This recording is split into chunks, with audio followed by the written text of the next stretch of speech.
Hello, everybody. Good afternoon, and welcome to a weekly media briefing and public health update with Montgomery County Executive Marc Elrich. I'm Lorna Virgili, Hispanic Public Information Officer, and joining us today is Dr. James Bridgers from the Department of Health and Human Services, as well as Mr. Sean O'Donnell, Program Administrator of Public Health, Emergency Preparedness and Response, also for the Department of Health and Human Services. We have three special guests today, two council members, Councilmember Gabe Albornoz, as well as Councilmember Sidney Katz. And joining us as well is Lieutenant Dan Helton from the Montgomery County Police Department. They're here to talk about the new program to help add private security cameras in our community. And with that, good afternoon. Welcome back. Great to see you, Mr. County Executive. Good to be back, and happy to be back on the briefings again. I'm going to talk a little bit about our economic development missions to India and Vietnam. I think, as a lot of you know, I led the Montgomery County delegation to India and Vietnam, and we were looking for new companies to do business here, as well as for opportunities for our companies to do business there. And so we brought over about 20 companies. And along with our a couple of people from our economic development staff and Bill Tompkins from the Economic EDC Corporation. And we met with a lot of different companies, and we met with Indian and Vietnamese government people. We met with folks running incubators. We had conversations with universities, and we were looking for opportunities, both for our companies to see opportunities in these two countries and find partners, and some of them were able to do that. And we were looking for people that we find would be interested in coming back here. We signed 11 MOUs so far with companies interested in expanding here. We're expecting 2 more to follow. We had a really strong focus on IT and bio.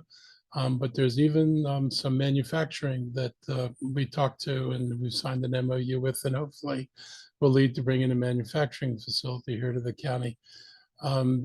These MOUs mean the companies are committed to opening an office or establishing operations here in the county. And in exchange, the county is going to do what we do for our own companies. We offer a soft landing support to help companies make the move and begin initial operations when they come over to Montgomery County. So we're taking our program, expanding it to this international audience. The trips were pretty much, it was like 2 weeks of 12 and 14-hour days, which was fairly brutal. But it was, I'd say, really positive for us to be there and meet people. People there were very gracious, both countries, both at the government level, the business level, and just the community level. And it gave us an opportunity to have one-on-one connections with people who were looking to expand their businesses. Like I said, we focused on IT and biotech, and there's a lot of interest there. As we talked about the Institute for Health Computing, a lot of the folks in biotech, and frankly in the IT space, see the importance of the work we want to do in artificial intelligence and machine learning, not only applied to bioscience, but also applied to the world of IT in general. So there was a real interest in that. And we talked a lot about, what it would be like to come to Montgomery County, that if you come here, why should you come here? And we talked about the diversity of Montgomery County and the fact that, we're 1 in 6 people in Montgomery County is Asian now. We're home to probably more than 120 languages. This is a very multicultural environment, and that you're going to be able to find people, things to do, restaurants that you're familiar with in Montgomery County. And a lot of people were aware of the reputation we had, and it also helped that the businesses that we brought over there were often headed by Indians or by people from Vietnam. So there was a lot of connection we were able to make. So I was excited about it. And I think when Judy Costello gets back, we will give you a deeper briefing into what, who we talked to and what kind of projects we're looking at.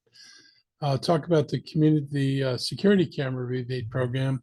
Today's the start of the effort to help provide further protection to our communities. The police private security camera incentive program will improve public safety by helping people who live in high priority areas qualify for rebates on the cost of a new security camera. The camera program would provide up to $250 for households installing one camera, or $1,250 for 5 cameras for businesses and nonprofits. And we signed the bill into law in the summer of 2022. We wanted to give investigators more resources for solving crimes that occur in areas with fewer security cameras. And we know from our own experience that cameras have been useful. Police often will go into a neighborhood and see who had a Ring camera on, who had a security camera on, if they want to know, who might have been on the street when a particular crime was committed. So we know these cameras, informal as they are can be really useful to adding to the security of communities. I've been a big advocate of using technology to make our communities safer. So if you go to downtown Silver Spring, you see a lot more cameras. We're using license plate readers that have been able to instantly identify vehicles, for example, that are wanted for being stolen. And we believe it helps reduce the incidence of crime by identifying these vehicles before they've been able to do something further. And there are also more police officers who are monitoring video feeds to help officers in the field track down suspects and address the crimes more quickly. And I think, we've, just had an approval of the drone camera program, which will also be, further assistance to the police department. None of the private cameras we help purchase will provide live feeds, but they will be registered. So if they're useful in an investigation, we'll be able to get access to the video. The program is separate from our successful nonprofit security grants. Those funds have been allocated to nonprofits and religious groups that are targets of potential hate and bias incidents and want to add security measures like cameras. Montgomery County Police Department was asked to develop public safety indicators to help determine which areas are prioritized and qualify for rebates. The plan is to play for a little over 1,000 cameras that we expect to be spread out across the county. And you can see from this map, the purple areas are the priority areas. Police have shared a map showing which zones have been approved for the rebates. That includes a lot of Gaithersburg, Germantown, Montgomery Village addresses, as well as selected areas in North Bethesda, Wheaton, downtown Silver Spring, small areas like Olney and Damascus, and some areas in the Route 29 corridor. I have 3 guests with me today who want to explain more about the program. And so first, let me welcome Council Member Cindy Katz, who serves as the chair of the Public Safety Committee, and Councilmember Gabe Albornoz, who sponsored this legislation, before we hear from Lieutenant Dan Helton, who's with MCPD. So welcome, gentlemen, and Sydney, you can start. Thank you very much, Mr. County Executive, and thank you for your involvement in this legislative program. I want to very publicly thank Councilmember Gabe Albornoz, who was a person who helped lead this legislation, as well as former Councilmember Craig Rice. My current chief of staff is Sharon Lettner, and she was Craig's chief of staff prior to coming to my office. And I believe that Sharon has painstakingly made certain that this legislation will go forward, did go forward, and it's actually going to be in fruition.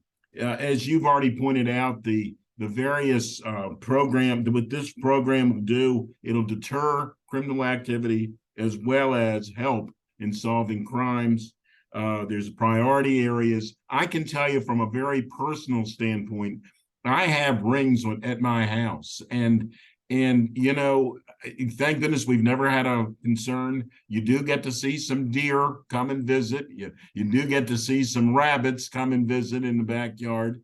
But you also, I know a neighbor, I've had this happen, neighbors who have not had rings have come to our house and said, last night somebody came up to my car, nothing was taken, but can I look at your video? So it is something that is needed. I believe that the people that will utilize these, the businesses and the residents, will find that they are truly the right thing to do and a comforting thing to do. And with that, I'll turn it over to Councilmember Albornoz, please. Thank you, Chairman Katz, and I appreciate those comments and certainly connect with everything that our county executive mentioned, and was proud to work with Councilmember Rice in co-leading this legislation, which had unanimous support from our colleagues. We know that our police department continues to be understaffed, and they are doing the best that they can to spread those resources evenly throughout the county. But as we have continued to see a rise in criminal activity post-COVID, it's now more important than ever that we provide as many tools at their disposal to be able to investigate and close cases. And we also know that this is a preventative measure as well, and that it provides peace of mind to both our residents and constituents. And I think that we have enacted this legislation in a manner that is thoughtful, focusing on those zip codes where we have a higher concentration of challenges in the criminal space. So we look forward to the enactment of this program, and we will be studying it to see how it goes and see if it is necessary for us to expand it. But we want to make sure that in this first phase that it goes to the areas where it's the most needed. Es un honor de placer de representar el condado y trabajar con mis colegas en el consejo. Esta legislación estoy seguro que va a ayudar a prevenir crimen y va a ayudar a los oficiales de la policía a cerrar casos y investigaciones. Sabemos que estas cámaras a veces son caros, así que esto va a ayudar a residentes y a negocios. Así que vamos a dar más información sobre cómo pueden participar en este programa, pero este programa va a ser bien importante para la comunidad entera. Gracias. Thank you, council members. Lieutenant Helton. Good afternoon. Thank you very much for this opportunity to spread the word here.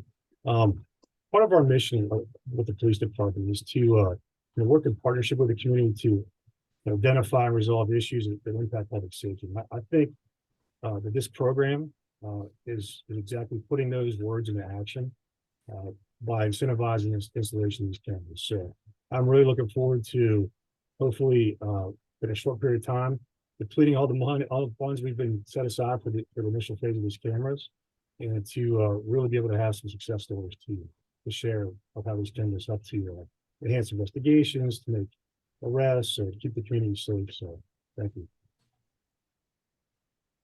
Thank you, Lieutenant. Members of the media, we're going to open it now for the Q&A portion of this topic. I see Heather Kurtz has her hand up.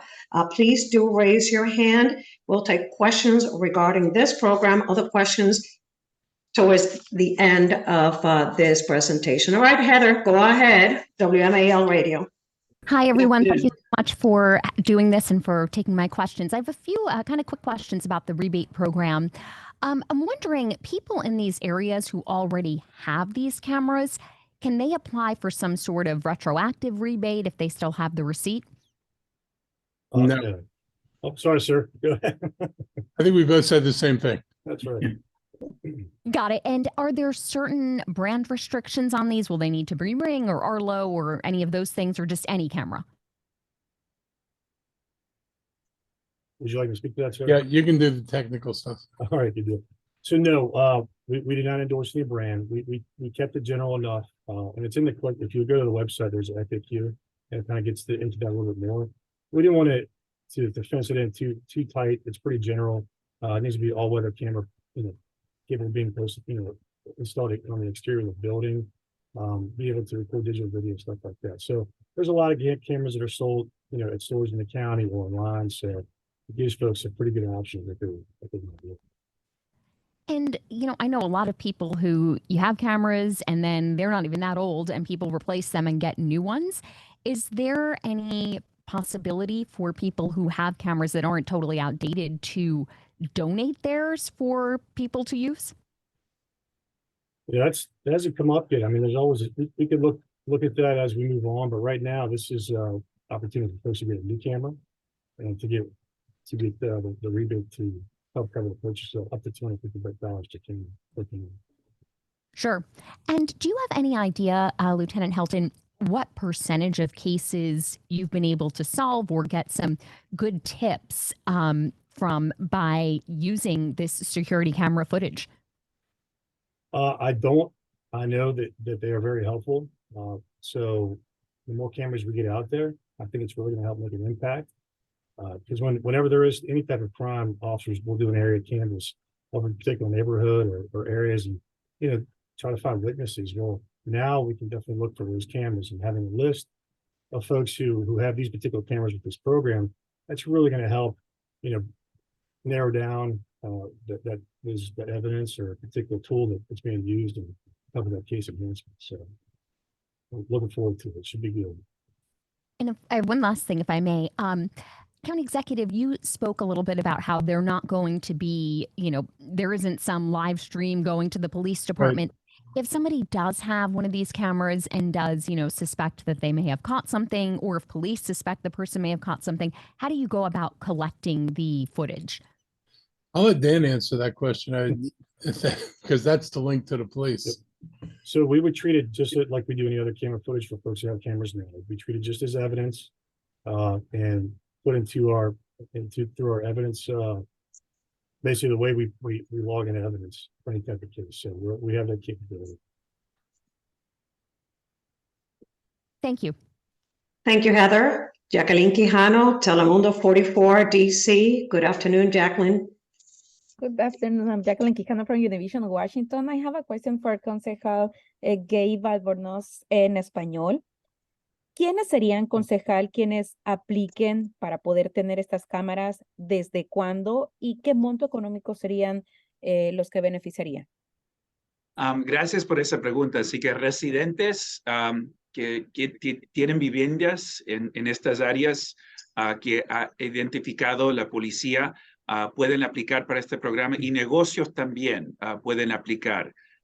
Es hasta $250 para aplicar por cámara, y hay un límite de 5 cámaras por negocios. Pero estoy seguro que los fondos se van a ir rápido, así que es importante, si vives en una de estas áreas, que mandes su aplicación lo más pronto posible. ¿Sería únicamente para negocios o también para viviendas en general? Para viviendas también, los dos. Gracias. Thank you, Jacqueline. Pardon me, Univision DC. Dave Laval, I believe you're with DC News Now. Good afternoon, Dave. Good afternoon, folks, and thanks so much for allowing us to take part in this. Just one question and a follow-up question. Whoever can answer this, or maybe Lieutenant, you can. We're near Silver Spring. Where are a couple of locations off the top of your head where these new cameras are in place? And then after the answer, I just have a follow-up question for either you or the county executive, please. So as far as the camera placement, the eligibility areas, which we're calling the priority areas, if you go to the website, you're going to see a map and an eligibility map. You actually get to see it. And it also gives you an area where you can put an address in, and it'll tell you specifically whether or not you are in those specific priority areas. So one thing we've told folks is, if you are not in a particular area right now, it doesn't mean it's set in stone. At least once a year, we're going to review our crime data, because this is all data driven, be objective about where we're going to create these areas, and to make sure we include those particular areas that are experiencing higher levels of crime. If that changes, we'll also adjust the program as well. And just on a follow-up on that question, Lieutenant, I looked at the map. I didn't see where to put the addresses on. I can get all that stuff straightened out. I'll be honest with you, I'm not too far from the Mark station. Do you know, it looked like on the map that might have been one of the areas. I'm not sure. I have to look. The graphic you saw a little bit ago, that's just a PDF copy of the map. If you go to our website, it's going to be interactive map. Okay. And all that, and there's a spot to put in the address. All right. And just a follow-up question, as I mentioned, probably for the county executive, sir. You mentioned that, or you mentioned the license plate readers and are already in use. I want to make sure I heard that correctly. Yep. And drone cameras are coming. Is that correct, sir? The drone cameras are coming, pilot program in Silver Spring and Wheaton. The license plate readers are already in use, and they've already helped identify vehicle. They're picking vehicles that have been stolen, and it's given us a heads up and, getting ahead of the problem when we find those vehicles. Because oftentimes people drive a stolen vehicle here to commit a crime because the vehicle doesn't trace to them. And where are the license plate readers being used right now, sir? I don't think they're limited to just Silver Spring. I know we're buying more. Dan, do you know how many they've got out there yet? No. I'm sorry, sir. Just for clarification, where are they being used? I mean, basically, is it safe to say that those cameras, the license plate readers, are being used countywide? Yeah. Yes, so I can answer this a little bit, and certainly Lieutenant can correct me. So there's a couple different ways the license plate readers are utilized. So obviously we have fixed site locations that are posted up. Typically we use borders because obviously when you're using a stolen car to come in and commit a crime, you're often coming across county borders, whether it be coming from Virginia, DC, or Prince George's County. And so we post them up there. We also have actually some of the traffic light cameras do have LPR capabilities on them at certain intersections. And so we utilize those in certain places to identify stolen vehicles. And then the final way that we have them is actually the dashboard borne license plate readers on police cruisers, which are actively scanning as the officer drives around. We are in the process of upgrading our various patrol units, and then obviously our special units as well, with those LPRs to the Axon 3, which has the LPR capability. We're doing, I believe the last count I got was about 40 vehicles a month are getting upgraded at this point. And so obviously the entire police fleet will eventually have the capability of having license plate readers that are just passively scanning as they're driving around. And then they notify the officer in the cruiser if they get a hit for an LPR hit. So, ultimately, obviously the county will have pretty good coverage of LPRs across the county. And as the county executive already alluded to, they're getting hits on a daily basis for stolen vehicles or vehicles with where the owner has a warrant against them, things of that nature. I appreciate it. Thank you very much, folks. Thank you, Dave. Suzanne Pollack, you had your hand up. Do you still have questions or not? Actually, that they were answered. I wanted to see if you can get a camera in an area there are some places that you're not eligible. That's what I was checking on. But it was answered, so thanks. Thank you very much. Members of the media, any more questions regarding the private cameras program at this time? Please raise your hand. No more questions about this topic? Going once, twice. All righty then. Thank you, Council Members Katz and Albornoz for joining us. Lieutenant Helton, thank you for joining us as well. You can remain here on this event or drop off if you need to go. Mr. County Executive, all the topics and public health update. Yes, so, just again, thank you all for coming on today. That helps.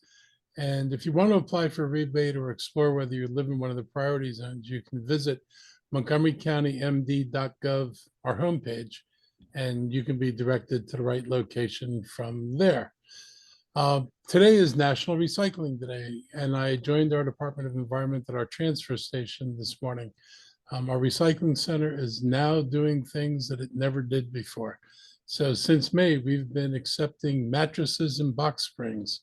And already since May, we've processed 11,000 of these. And they get broken down into their components, and it's all being recycled. The toppers, the springs, the wood frames are all getting reused and recycled, which is really good news for us. We took bicycles from people before, but now we've expanded the bicycle program. Residents can go in and sign a waiver, because you have to sign a waiver to go into, a waste site like this. But you can go in and pick a bicycle if you see a bicycle in there you want. And if you're an entrepreneur, if you're somebody who says, like, I like tinkering with bikes, I can fix bikes, you can go in and you can identify bikes you want to fix, and you can take them out and you can fix them, you can sell them. So I'd like to say it's an entrepreneurial opportunity for some people. Also, we've opened the building materials facility. This stuff just used to be dumped and either headed to an incinerator or to a landfill. And we've got a building now, we're collecting doors and windows and good lumber and other things from construction. A lot of times builders will bring back something they couldn't use, or they'll be doing a renovation, they'll cut out a perfectly good window and they'll bring in the window. Instead of dumping it, they'll bring it up there so somebody else can use it. So this is the kind of expansion that we've been doing. We're doing electronic equipment. We have somebody who picks up our electronic equipment. We do medical equipment. If you've got crutches or wheelchairs or any other kind of devices that you used for, for a short period of time during, a health issue, a period of a health issue, we're taking them and we get them refurbished, and then they go out to people who need them. So we are beginning and continuing to expand what we do at the recycling center, and I'm really happy to see that we're doing this. This is all critical because otherwise these things either wind up in a landfill or getting burned. Both of them are bad environmental outcomes. Landfills aren't good, and we're running out of landfill space, and burning isn't good. It's not the best thing to do for air quality. And so we're driving, more and more efforts to reuse and recycle products that used to just be disposed of. So you'll see, we're upgrading our plastics facility to be able to separate plastic into different types of plastic and separate it by color. And why would we want to do that? Because right now when we collect plastic, you put it on a pallet, you sell it as plastic, it's not differentiated, and it gets a relatively low value.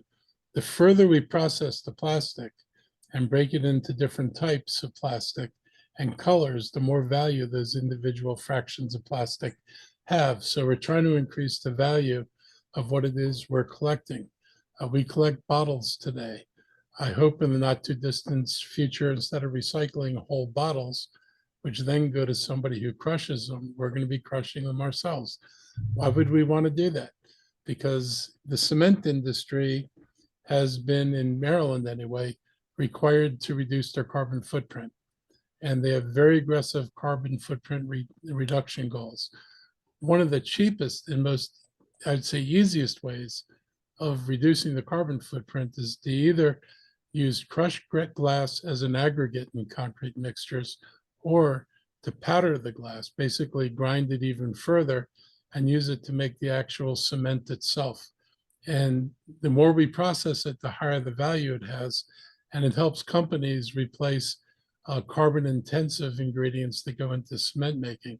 So it's good for us because it gives us a product that's more sellable, and it's good for the cement industry because it helps them clean up their construction products. So those are the kind of things we're doing. Our new DEP director, John Monger, has really taken the lead and moving us forward. I'm very excited about where we're going. I did a little short vacation, I think back in the first weekend in October, and I stayed 2 extra days out in San Francisco, and I spent the entirety of my days traveling by public transportation to visit multiple municipal solid waste facilities in the South Bay down to San Jose. And so we looked at what they were doing there. We found 2 companies that were doing anaerobic digestion of their food waste and some yard waste. And one company was using the methane from the anaerobic digestion to directly generate electricity through a turbine. And another company had bought all natural gas trash trucks and was entirely fueling the trash trucks on the methane that was generated by the anaerobic digester. And at the end of it, you get a digestate from the digester that can be sold as compost. So there are a lot of good things out there, and we're going to be continuing to refine our facilities until we are able to recycle as much as is possible. And as new markets develop, we'll be recycling more things. I'll say my own personal experience. I'm probably like everybody else, an omnivore. I have mixed food waste. I get packages from, in the mail. A lot of it is plastic. And I put my trash out every week. But I'll say that because I'm in a community that recycles, all of my paper, plastic, cardboard, glass, and cans winds up going into recycling, and I do food composting. And what I found it this morning, which is what made me think of it, I was going to take the trash out. I looked at the trash bag and I punched down into the top of the trash bag, and it went almost to the bottom, because the only thing in my bag most of the time is plastic films, because they're the one things we don't have a strong market for in recycling, but that market is beginning to emerge because there's increasing pressure on people to continue and expand recycling. And so we think this is going to be another aspect of our waste stream that we're going to be able to recycle and extract some monetary value for. So this is all very important to us. It's important for our climate action goals. And I'm really impressed by what I've seen. So I hope everybody will do their part on National Recycling Day. Consider doing more. You know, if you can sign up for food composting, there are private composters in this county who operate and you can sign up for. Soon the county will be doing this as well. And it's just important for everybody to be aware of the efforts we're making. So if you're wondering what to do with the mattress now, you can bring it here and dispose it. If you've got electronics like a stereo system that no longer works, we've got a place for it. It'll get separated into its component parts, and all those little pieces will wind up getting recycled. If you've got books that you want to get rid of, we've got a facility for it. We give a couple of nonprofits an opportunity to call the books for books that they think they can use, and for books that no one wants to use, we can use them as paper pulp, and we get a high value for it because book paper is both clean and it is also higher value paper. So there are lots of things we're doing, lots of things we're going to do. There are opportunities for you to participate and help clean up our waste stream and make Montgomery County a more efficient and a more environmentally friendly community. This week, Diwali got underway, and before we get to our health report, I want to acknowledge there are thousands of people across Montgomery County who celebrate Diwali. Ceremonies for the Hindu festival lights are always well attended in Montgomery County, where Hindus account for about 1% of our population. This is a celebration of the triumph of light over dark. Any of us who are pondering the state of the world right now would dearly wish for the triumph of light over dark. But it's a celebration that's part of this community. We celebrate it actively in Montgomery County. And I want to thank Governor Westmore and Lieutenant Governor Aruna Miller for taking part in one celebration on Monday at the universities of Shady Grove. So thank you all for coming down, and I'm going to move on to the health report, which is generally good. COVID-19 continues to linger. Case rates and hospitalization numbers have barely moved from the last week. And that follows a pattern that's been with us for close to a month now. And though our community threat remains very low, so the threat's low. There's no spiking occurring. We seem to be in a decent phase right now. The latest variant has not had a horrible effect, and hopefully people are continuing to get vaccinated. I encourage everybody to take advantage of many pharmacies that are now offering the flu and COVID-19 shots together. And both shots offer a layer of protection that can keep you from getting seriously ill. And those vaccines can also protect family members that you intend to share the holidays with. So please get your vaccines soon if you already haven't done that. And all that said, I'm going to turn it over to Sean O'Donnell, the Acting Deputy Chief of Public Health, with this week's health report before taking your questions. So thank you all. Thank you, Mr. County Executive.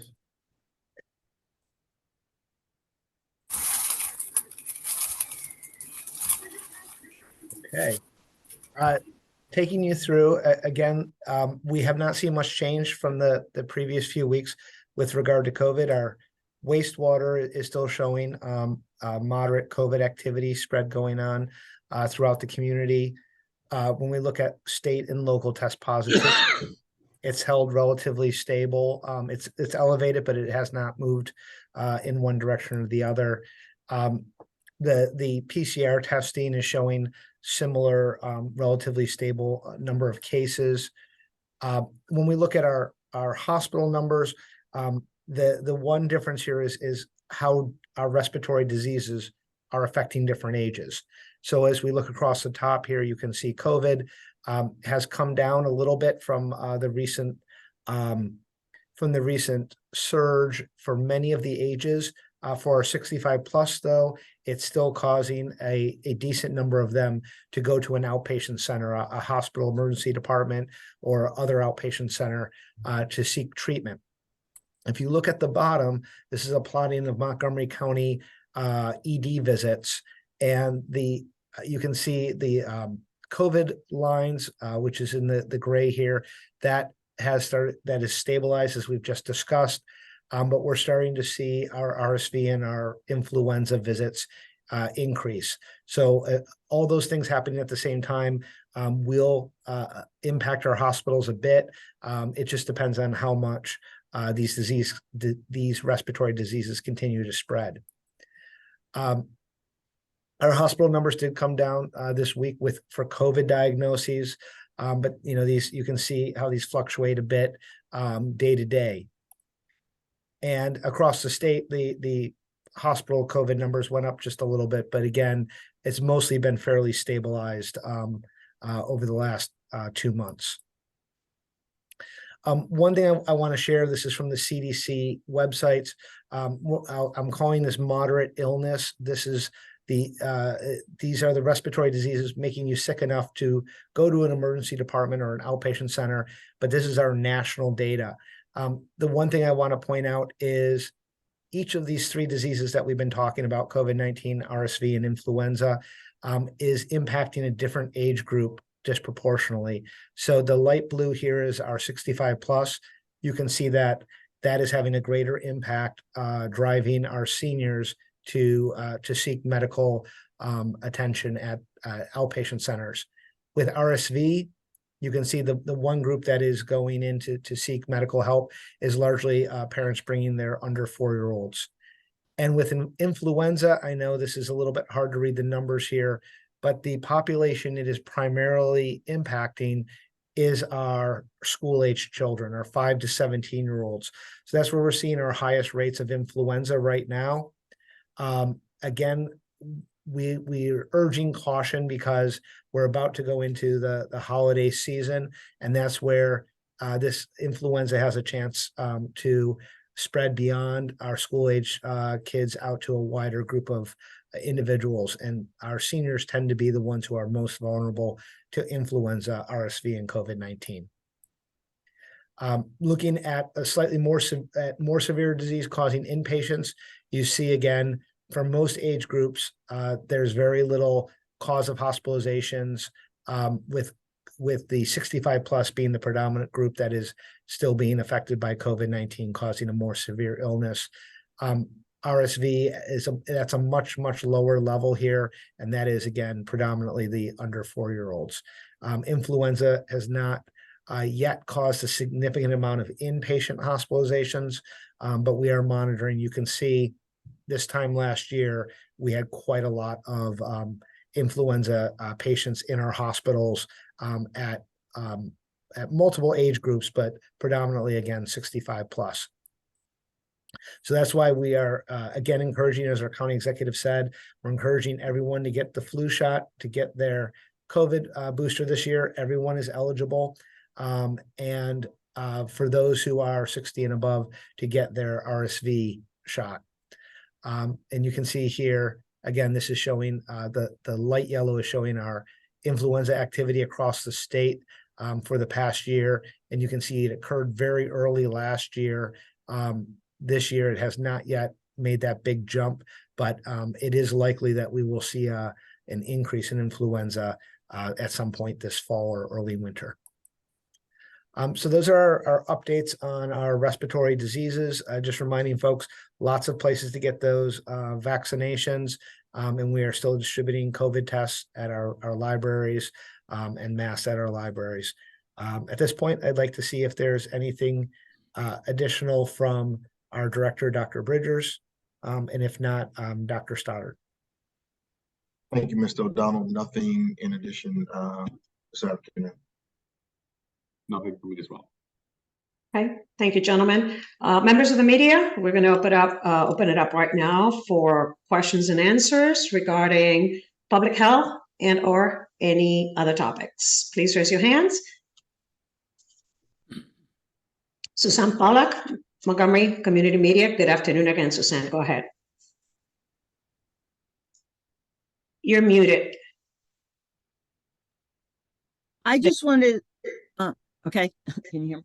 I just, Mr. Elrich, if you could be specific, did any companies that we might have heard of or the topic are coming to Montgomery County? If you could be a little bit more specific. I cannot be more specific right now. I'll wait till Judy gets back with the MOUs, but most of the people we talked to were startup early phase companies that are looking to enter the US market. But when she gets back, and we'll do a fuller briefing and be able to give you a better idea of who these people are. But we're not talking about big international companies. The one company is larger, and they're actually manufacturing solar pieces in India right now. That's one of the companies we're talking to. Okay, thank you. Thank you, Suzanne. Any more questions? Members of the media, please raise your hand.